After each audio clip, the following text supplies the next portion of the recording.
अजमेर शरीफ का पूरा इतिहास बताएंगे और साथ में यह भी बताएंगे कि अजमेर शरीफ, जो कि एक हिंदू राजा पृथ्वीराज चौहान का गढ़ था, वहां एक फकीर का दरगाह कैसे बन गया। दोस्तों, अजमेर में उस वक्त एक मंदिर हुआ करता था जो अजमेर का सबसे बड़ा मंदिर हुआ करता था, और वह मंदिर सिर्फ राजाओं और रानियों की पूजा के लिए खास हुआ करता था। मंदिर के साथ ही एक तालाब था जिसका नाम अना सागर था। हिंदू उस तालाब के पानी को बहुत ही बरकत वाला, पवित्र समझते थे। उनका मानना था कि जो इस तालाब में नहा ले उसके सारे पाप धुल जाते हैं। उस मंदिर में रात को इतने ज्यादा दिए जलाए जाते थे कि सिर्फ एक ही रात 3.5 मन तेल उन दियों में इस्तेमाल होता था। आसपास के गांव देहात मंदिर के नाम थे और इन देहातों की आमदनी मंदिर पर खर्च हुआ करती थी। मंदिर में हजारों नौकर थे जिनका काम आने वाले लोगों की सेवा और देखरेख करना था, और वह बताया करते थे कि कौन सा भगवान बेटे देता है और कौन सा देवता सेहत और तंदुरुस्ती देता है और किस मूर्ति की पूजा करने से दौलत बढ़ती है। ख्वाजा गरीब नवाज रहमतुल्लाह अल वहां आए और अना सागर की कुछ दूरी पर चटाई बिछाकर अपने मुरीद के साथ बैठ गए।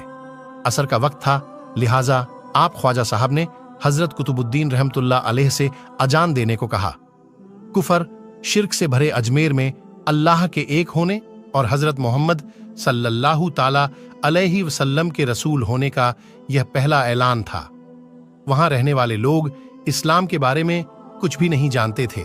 चुनांचे अजान की आवाज सुनकर वह हैरान हुए और अपने घरों से निकलकर सब ख्वाजा गरीब नवाज और उनके मुरीद को देखने लगे, और अना सागर के पास भीड़ लग गई। ख्वाजा गरीब नवाज और उनके मुरीद ने अना सागर के पानी से वजू किया और नमाज पढ़ना शुरू कर दिया। सब हिंदू हैरान रह गए। वह सोच रहे थे कि सब भगवान तो मंदिर के अंदर है, तो ये लोग खड़े होकर कौन से भगवान के आग झुक रहे हैं। शाम हुई तो राजा के ऊंट जो दिन में चरने के लिए गए थे अपने चरवाहों के साथ वापस आने लगे।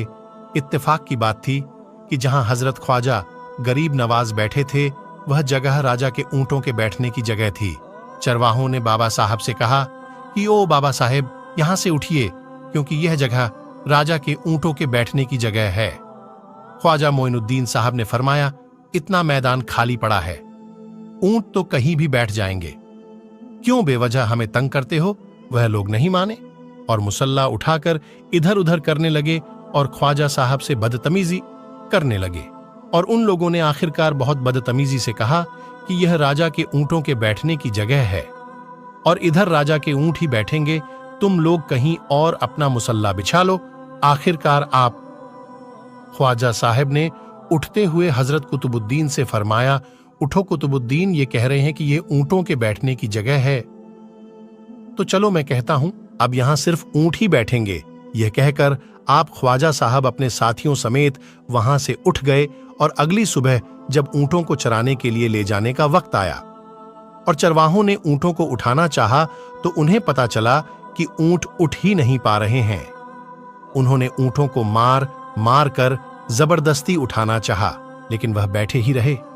चरवाहे परेशान हो गए कि जो ऊंट उनके एक इशारे पर उठ खड़े होते थे आज क्यों नहीं उठ रहे हैं। आखिरकार उन्हें याद आया कि कल उस बाबा ने कहा था कि चलो अब यहां ऊंट ही बैठे रहेंगे। लोग जमा होने शुरू हो गए। कोई कह रहा था कि फकीर कोई बड़ा जादूगर है, किसी का मानना था कि वह कोई भगवान का नया अवतार है।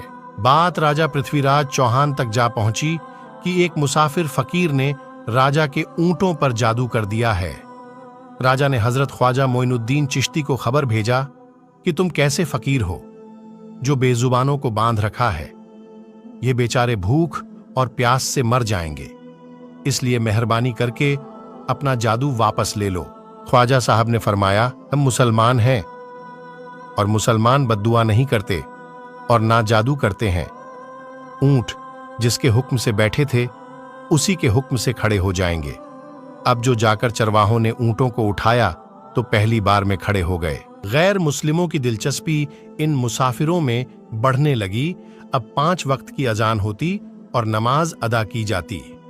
आखिरकार राजा तक यह बात पहुंच गई और उसको शिकायत की गई कि राजा साहब जो फकीर आए हुए हैं सब के सब मुसलमान हैं 5 वक्त अजान देते हैं और हमारे पवित्र तालाब में हाथ मुंह धोकर गंदा करते हैं, हमारे धर्म के खिलाफ बातें भी करते हैं और कहते हैं कि यह मूर्तियां पूजने के लायक नहीं, ये तो सिर्फ एक पत्थर है, इसलिए इन्हें यहां से उठा लिया जाए।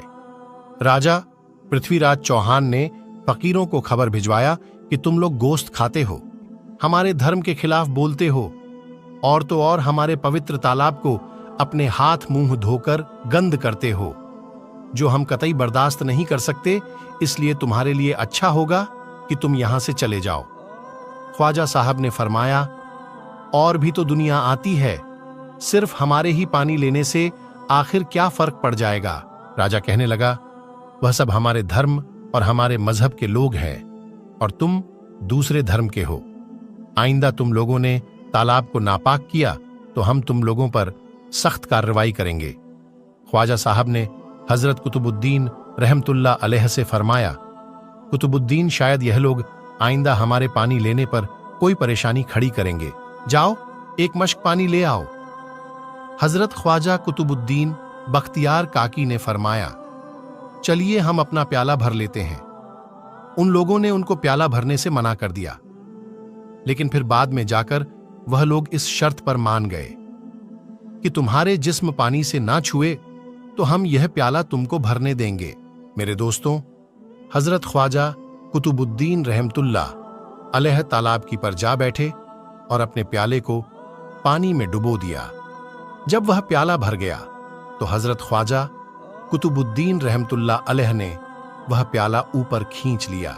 लेकिन फिर क्या था, जब वह प्याला पानी से बाहर आया, अना सागर का सारा पानी सूख गया और अना सागर की तह में सूखी रेत उड़ने लगी। मानो ऐसा मालूम हो रहा था कि अना सागर उस छोटे से प्याले में समा गया है। अना सागर को सूखना था कि पूरे अजमेर में कोहराम मच गया, मोहल्ले में चीख पुकार और आहों की आवाजें शुरू हो गईं। वह लोग रो रहे थे और कह रहे थे कि जो पाप हम अना सागर में नहाकर धोते थे और पापों से छुटकारा पा लिए करते थे, अब हम क्या करेंगे? अब हम पापों का बोझ कहां लिए फिरेंगे? सारे इलाके में यह खबर फैल गई कि मुसाफिर फकीर ने जादू के जोड़ पर अना सागर को सुखा दिया है।